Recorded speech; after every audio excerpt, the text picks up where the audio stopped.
Good morning everyone, this is Millie Goyal and we are back with our new topic, that is the mole concept beta ji. So in the previous lecture we had already discussed about the important topics for the master cadre exam. जितने भी scoring chapters हैं, जितने भी important topics हैं पूरी chemistry में, physical, inorganic and organic, उनके बारे में कल हमने एक introductory video डाला था, ठीक है, और हम लोगों ने lecture भी उस पर deliver किया था. तो जिन बच्चों ने वो lecture नहीं देखा है, आप लोग पीछे lecture में जा सकते हैं and you can watch that video as well. ठीक है, आज के इस lecture में हम लोग start करेंगे with our chemistry for the master cadre exam, जिसमें कि सबसे ज़्यादा इंपॉर्टेंट टॉपिक जो है that is from the physical chemistry and that topic is the mole concept.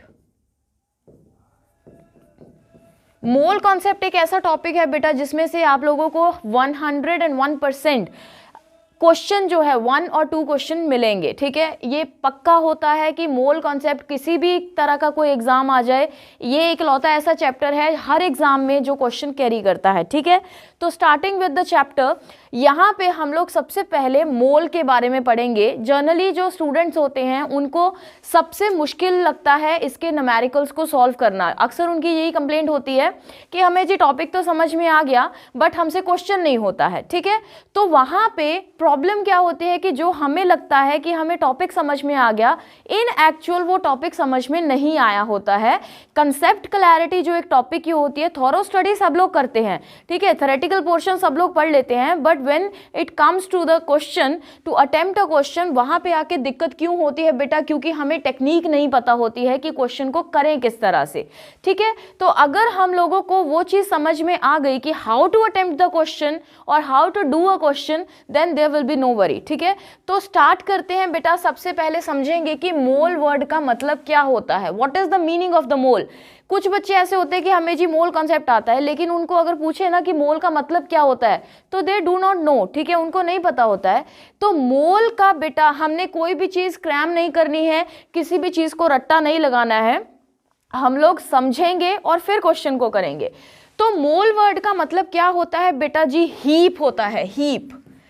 और नाउ ये हीप क्या चीज है? What is the meaning of this heap? Heap का मतलब होता है किसी भी चीज का एक बहुत बड़ा सा ढेर. ठीक है, अगर मान लीजिए आपको कोई बोल दे कि मेरे पास 6.022 इंटू 10⁻23 टॉफीज का या चॉकलेट्स का एक ढेर है, तो हम क्या बोलते हैं उसको in the language of chemistry कि we have 1 mole of toffees. ठीक है, इतने पार्टिकल्स को कंटेन करने वाला जो हीप होता है, जो ढेर होता है, दैट इज कॉल्ड द 1 मोल. ठीक है, तो इसका मतलब मोल क्या चीज हो गई? इट इज नथिंग बट अ ढेर ऑफ सो मेनी थिंग्स. और वो सो मेनी थिंग्स किसको बोलते हैं? इतनी क्वांटिटी को. अंडरस्टूड?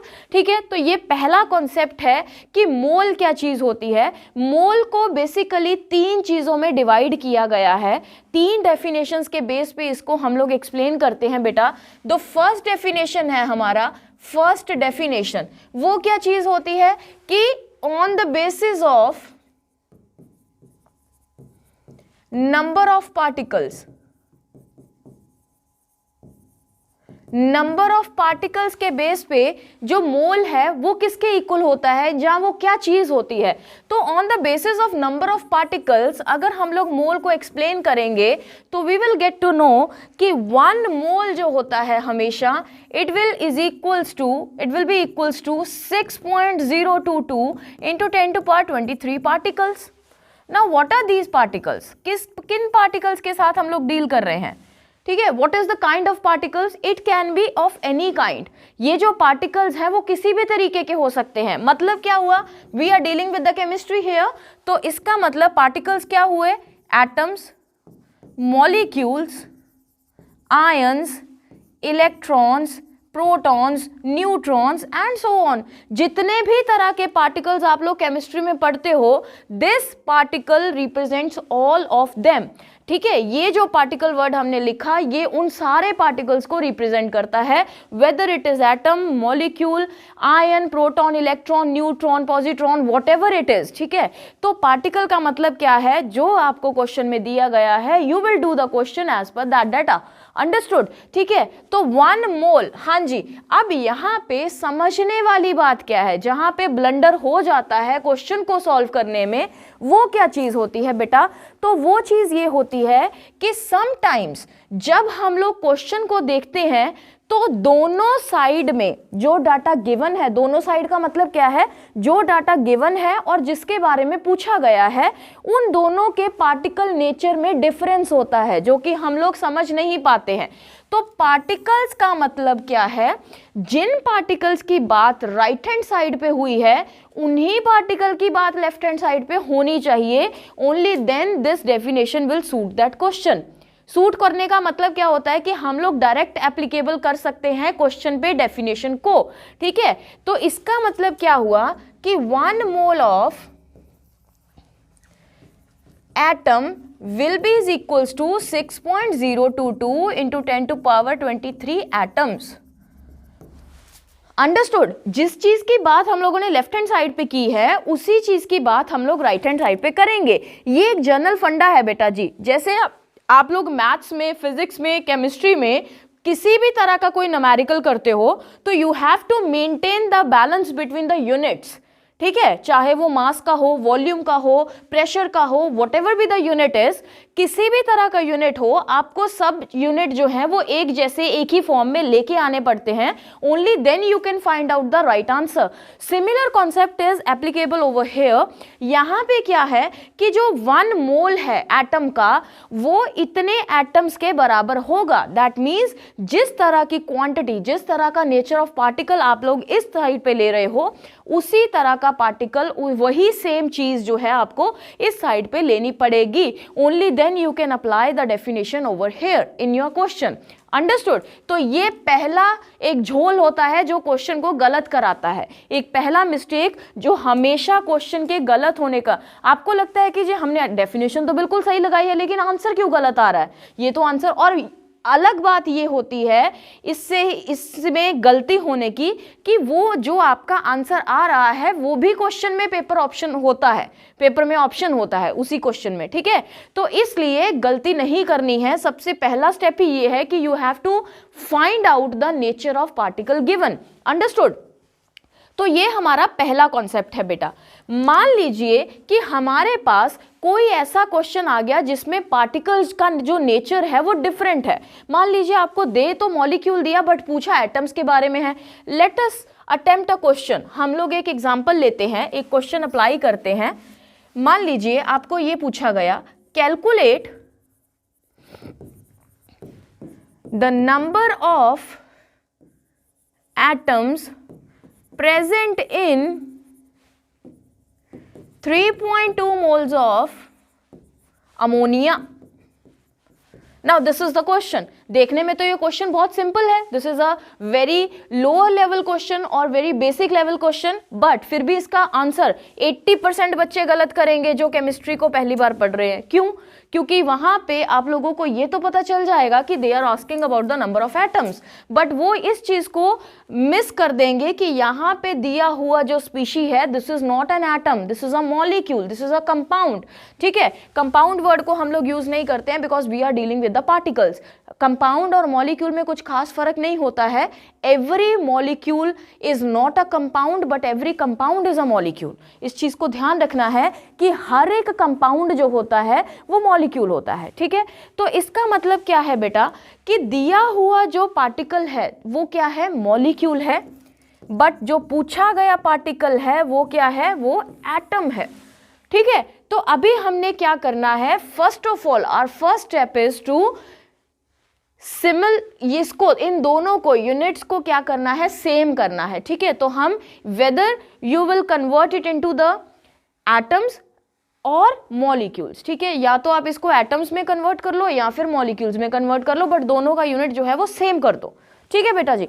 तो ये हमारे पास उस तरह का क्वेश्चन है जो देखने में बहुत इजी लगता है बट फिर भी गलत हो जाता है। तो उसका रीजन यही है कि हम लोग पहला स्टेप ही मिस कर देते हैं।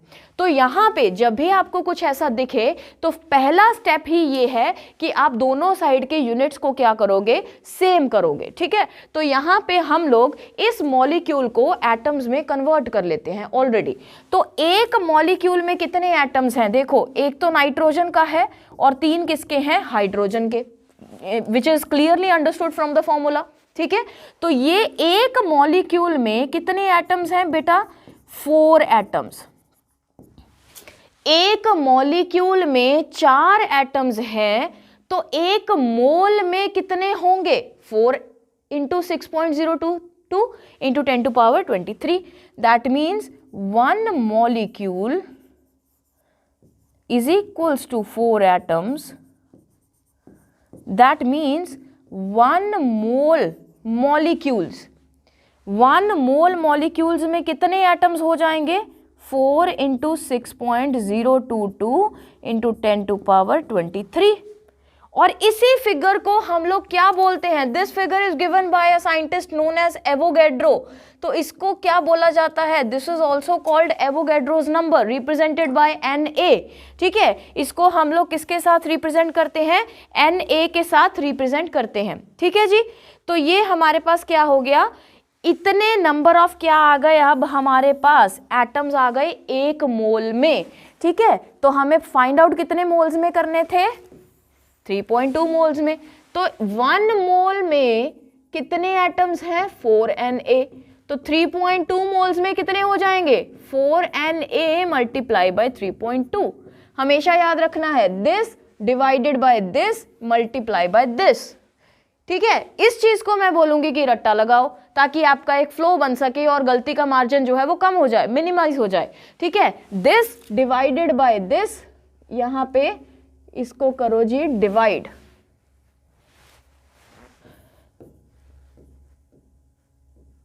इसको करो डिवाइड और इसको करो मल्टीप्लाई, ठीक है। तो इसको याद रखोगे, जिसका तो कमांड है न्यूमेरिकल करने का उनको मैं ये सजेशन नहीं दूंगी, बट जो बच्चे बेसिक लेवल से स्टार्ट कर रहे हैं, जिनको ये लगता है कि जी हमारा तो जो मेथड है वो पता नहीं कहाँ पे गलत हो जाता है, हमारी कैलकुलेशन पता नहीं कहाँ पे गलत हो जाती है, वो इस चीज को हमेशा याद रखें कि this divided by this multiply by this, you will get the right answer always, understood.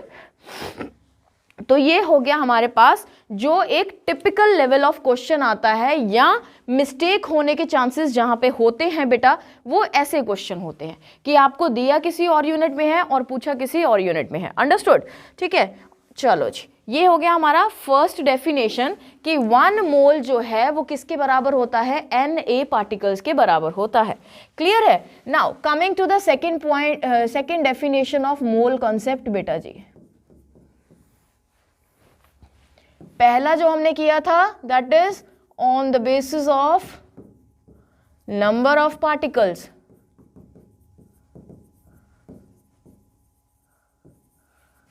और दूसरा जो होता है that is on the basis of mass. Mass के बेस पे सेकंड डेफिनेशन को एक्सप्लेन किया जाता है। नाउ चलिए, अब इसमें भी एक समझने वाली बात है।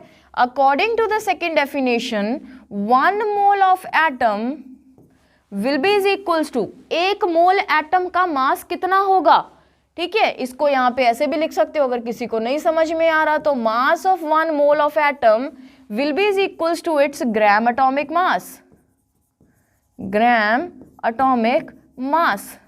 अब ये ग्राम एटॉमिक मास क्या चीज है, एटॉमिक मास तो जी सुना था, ये ग्राम क्या लग गया आगे, ठीक है। तो ये कुछ नहीं है बेटा, when we represent the atomic mass, अगर हम लोग एटॉमिक मास को ग्राम में लिख दें, एटॉमिक मास का यूनिट क्या होता है, चलिए ये तो बहुत लोअर लेवल का क्वेश्चन है, बट फिर भी कईयों को नहीं पता होगा जिन बच्चों ने केमिस्ट्री नहीं पढ़ी है, पर इतना बेसिक तो सबने पढ़ा है ना।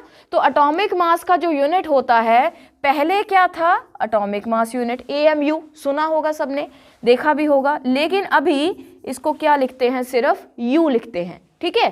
तो जब हम लोग किसी भी एटम के एटॉमिक मास को AMU या फिर U में रिप्रेजेंट ना करके उसको ग्राम लिख दें, वैल्यू चेंज नहीं हो रहा है, मैग्नीट्यूड चेंज नहीं हो रहा है, अमाउंट चेंज नहीं हो रहा है, we are just changing the unit from AMU to gram. हम लोग सिर्फ EMU की जगह पे क्या लिख रहे हैं, ग्राम लिख रहे हैं, that is called the gram atomic मास।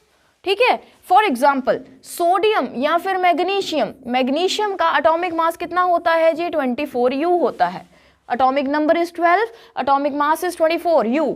ठीक है, अगर इसको मैं 24U ना लिख के बेटा जी 24 ग्राम्स लिख दूं, this will be the gram atomic mass of magnesium. Understood? ठीक है, तो ये क्या होगा, मैग्नीशियम का ग्राम एटॉमिक मास होगा। क्लियर है? तो ये जो हम लोग जब भी किसी एटॉमिक मास को ग्राम्स में लिखते हैं, that means we are talking about the 1 mole of that atom. हम लोग उस एटम के 1 मोल की बात कर रहे हैं। पीरियोडिक टेबल में 118 एलिमेंट्स हैं और जितने भी उनके एटॉमिक मासेस हैं, हर एक एटम के, हर एक एलिमेंट का, अगर हम लोग उनको ग्राम में लिख दें तो that will be the mass of their 1 मोल। वो सबके 1-1 मोल का मास होता है। अंडरस्टूड बेटा जी? Similarly mass of 1 mole of molecule, rest of the things are the same, molecule का मास किसके बराबर होगा, ग्राम मॉलिक्यूलर मास के। अगेन सेम चीज है। Let us consider the sulphuric acid over here. Sulphuric acid is a molecule as well as the compound. ठीक है, इसका मॉलिक्यूलर मास कितना होता है, निकालो।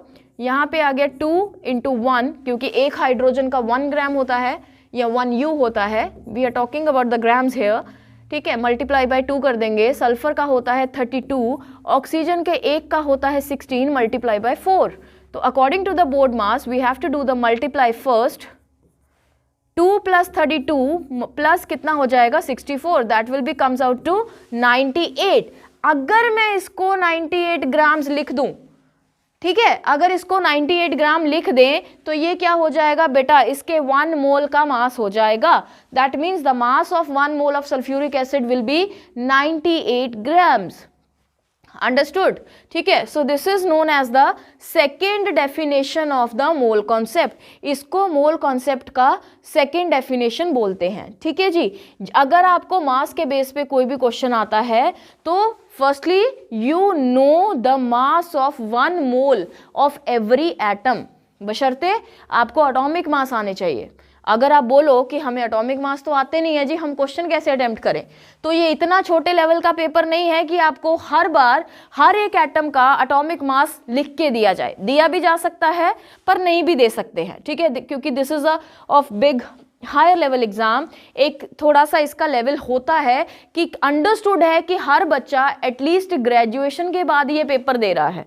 ठीक है, ग्रेजुएशन किया है, बीएड किया है, पीटेट को क्वालिफाई किया है, तो उसके बाद ही आप इस एग्जाम के लिए एलिजिबल हुए हो।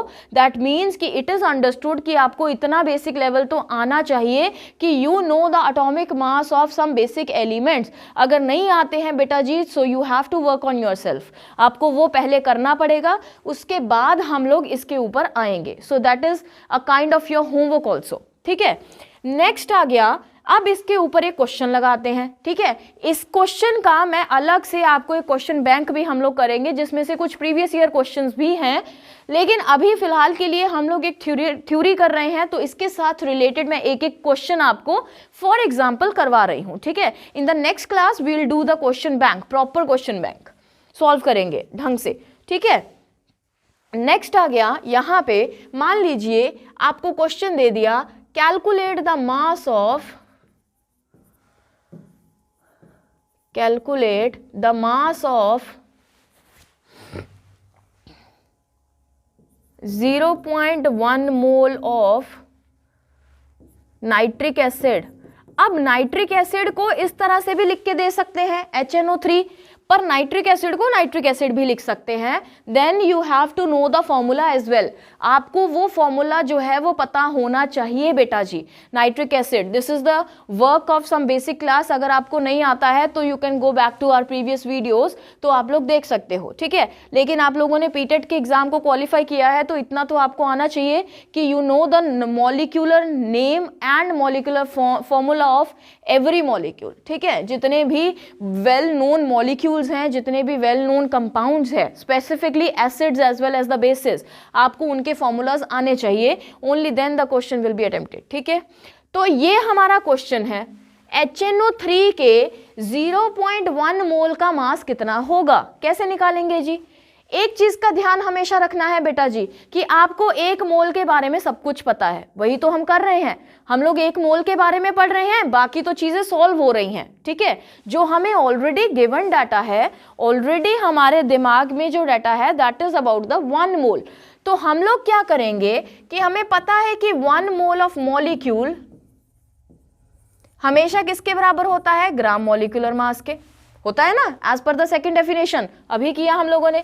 तो इस चीज का ये जो गिवन है, और तो कुछ गिवन नहीं है इसमें, this molecule is given and we have to find out the gram molecular mass of this species. तो HNO3 का सबसे पहले क्या निकालेंगे, मॉलिक्यूलर मास निकालेंगे, उसको ग्राम में लिख देंगे तो that will be the gram molecular मास। निकालिए, हाइड्रोजन का कितना 1, नाइट्रोजन का कितना 14, ऑक्सीजन के 1 का कितना 16, multiply by 3, solve it according to the board mass. सब पहले ऐड मत कर दियो, पहले क्या होगा मल्टीप्लाई 48, तो ये कितना हो गया 63 ग्राम्स। अंडरस्टूड, ठीक है। तो 63 ग्राम्स अगर मैंने लिख दिया बेटा, that means it is the mass of 1 मोल। ये 1 मोल का मास हो गया। तो ये क्या मतलब हुआ, 1 मोल का मास कितना हुआ 63 ग्राम्स, और पूछा कितने का है 0.1 मोल का, तो कितना हो गया 6.3 ग्राम्स। मैंने डायरेक्टली लिख दिया। चलो मान लीजिए मुझे भी नहीं आता, क्या करें यार, ये क्वेश्चन तो सॉल्व ही नहीं हो रहा है, इसको कैसे सॉल्व करेंगे, this divided by this multiply by this, ठीक है जी। तो ये क्या करेंगे 63/1 मल्टीप्लाई बाय 0.1, यही हुआ, क्लियर है। तो इसको क्या कर देंगे, दिस विल बी 1/10, पॉइंट हटा दिया 1/10 हो गया, एंड दिस विल बिकम 6.3, ये आ गया जी। और क्या आ गया ग्राम्स, यूनिट चेंज नहीं करने हैं अपनी मर्जी से, अब इसको यू मत लिख दियो, this will be in the grams only, understood. तो 0.1 मोल का मास कितना आ गया 6.3 ग्राम्स। कुछ डिफिकल्ट नहीं है अगर टेक्निक से चलोगे। 1 मोर पॉइंट, जो चीज गलत हो सकती है, हमेशा न्यूमेरिकल को करने का एक ही तरीका होता है, किसी भी सब्जेक्ट का न्यूमेरिकल कर लो, जो भी डाटा बेटा जी आपको गिवन है उसको हमेशा लेफ्ट हैंड साइड पे रखो इक्वल टू के, और जो डाटा आपको फाइंड आउट करना है उसको हमेशा राइट हैंड साइड पे रखो। मतलब क्या हुआ, now we have given the number of moles and what we need to find out, we need to find out the mass, ठीक है। जो चीज आपको गिवन है उसको रखो लेफ्ट हैंड साइड पे। I did the same, number of moles are given, तो मैंने 1 मोल को लेफ्ट हैंड साइड पे रखा, and we need to find out the mass, मैंने मास को किस पे रखा, राइट हैंड साइड पे, ठीक है। तो मोल को रखो लेफ्ट हैंड साइड पे, मास को रखा राइट हैंड साइड पे, तो हमने मास ही निकाला। तो ये अगर आपको कुछ नहीं पता चल रहा है कि कैसे करें, किस तरह से सॉल्व होगा जी, हमें तो नहीं पता चल रहा है, हम तो ब्लैंक हो गए हैं। तो किसी भी तरह का न्यूमेरिकल हो बेटा, जो डाटा आप लोगों को गिवन होता है, जिस भी फॉर्म में गिवन होता है, you have to take it on the left hand side, और जो दूसरी चीज आपको निकालनी होती है उसको हमेशा राइट हैंड साइड पे रखो, understood. So this is the second definition of mole concept. Next आता है अगला जो हमारे पास है, that is the third definition, which is on the basis of volume.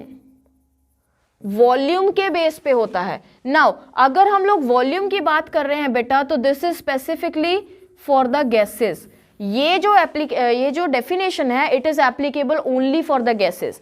ये थर्ड डेफिनेशन सॉलिड्स या लिक्विड्स पे नहीं लगेगी, गैसेस पे लगेगी। कहने का मतलब क्या है कि तीनों की तीनों डेफिनेशंस जो हैं वो गैसेस पे तो एप्लीकेबल हैं, लेकिन पहली 2 डेफिनेशंस जो है वो सिर्फ और सिर्फ सॉलिड और लिक्विड पे है, ठीक है। गैसेस मतलब थर्ड डेफिनेशन जो है वो सॉलिड पे नहीं है, गैसेस उस पे भी नहीं है, लिक्विड पे भी नहीं है, ठीक है, क्योंकि वॉल्यूम हम लोग हमेशा किसका कंसिडर करते हैं, गैसेस का।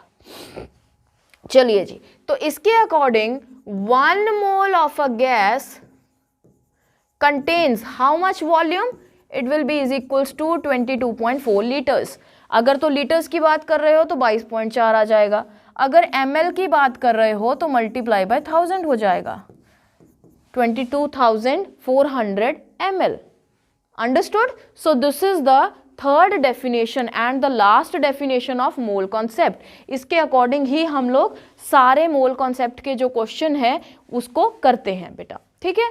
नाउ इसके ये 3 डेफिनेशंस हम लोगों ने कर लिया। अभी मैं आपको कुछ शॉर्टकट्स बताती हूँ, ट्रिक्स बताती हूँ। नंबर ऑफ मोल्स, अगर पहली डेफिनेशन के ऊपर आ गया क्वेश्चन, तो that will be is equals to given particles, given number of particles, basically कितने पार्टिकल्स गिवन है, ओवर एवोगैड्रोस नंबर। दूसरा formula, number of moles will be is equals to given mass over gram atomic mass या फिर gram molecular mass as per the given data, जो भी species आप लोगों को दी हुई है उसके अकॉर्डिंग। तीसरा जो फॉर्मूला है बेटा, number of moles will be is equals to given volume over 22.4 litres. ठीक है, लीटर मैं इसलिए मेंशन कर रही हूँ क्योंकि 22.4 लीटर्स ही होता है। अगर 22,400 ले लोगे तो आपको ml लिखना पड़ेगा, तो इसलिए यहाँ पे मैंने यूनिट जो है वो स्पेसिफाई किया है। ठीक है, तो ये 3 फॉर्मूला हैं जिनके बेसिस पे आप शॉर्ट ट्रिक से भी क्वेश्चन कर सकते हो if you have the lesser time. But जो बच्चे कॉन्सेप्ट को समझ के क्वेश्चन करते हैं उनका आंसर कभी भी गलत नहीं होता है बेटा। ठीक है, तो इसलिए शॉर्ट ट्रिक पे भी तभी जाना चाहिए if you know the concept already. अगर आप लोगों को कॉन्सेप्ट ऑलरेडी आता है तभी हम लोगों को फायदा होता है शॉर्ट ट्रिक लगाने का। ठीक है, वन मोर थिंग, एक और चीज है, अगर कई बार क्वेश्चन ऐसा आ जाता है जो कि हम लोग कल के लेक्चर में करेंगे, इन द नेक्स्ट लेक्चर, कोई बार क्वेश्चन ऐसा आता है बेटा कि you have to solve it accordingly. आपको 2 डेफिनेशंस का कॉम्बिनेशन दे देते हैं। मान लीजिए नंबर ऑफ पार्टिकल्स दे दिए और पूछ लिया मास, है ना, मोल्स की बात ही नहीं की। तो जब भी किसी 2 डेफिनेशन का कॉम्बिनेशन आ जाता है तो उसका एक ही कॉमन कनेक्शन होता है, that is the number of moles. जिस फॉर्म में डाटा गिवन है, जिस डेफिनेशन के अकॉर्डिंग डाटा गिवन है, उसके अकॉर्डिंग नंबर ऑफ मोल्स को निकाल लो। जब आपने नंबर ऑफ मोल्स को निकाल लिया, उसके बाद दूसरी डेफिनेशन लगा के आंसर निकाल दो जिसमें डाटा पूछा गया है। ठीक है, तो it is the only connection between any 2 definitions, that is the number of moles. जब भी ऐसा कोई क्वेश्चन आता है तो नंबर ऑफ मोल्स निकालो, you will get the answer, कभी गलत नहीं होगा। तो इसलिए कंफ्यूजन का कोई चांस ही नहीं है अगर आप लोग किसी भी टेक्निक के साथ क्वेश्चन को सॉल्व करते हो बेटा। सो this is the theoretical concept of the mole concept. ठीक है, ये सारा थ्योरेटिकल पोर्शन हम लोगों ने आज के लेक्चर में समझा है। In the next lecture we are going to deal with the question bank. जितने भी प्रीवियस ईयर में क्वेश्चन आए हैं, जितने भी इंपॉर्टेंट क्वेश्चन हैं rather than the previous question, ठीक है, तो उसको हम लोग क्या करेंगे, स्टडी करेंगे। So please don't miss the next lecture. See you in the next lecture. Till then, thank you so much, beta.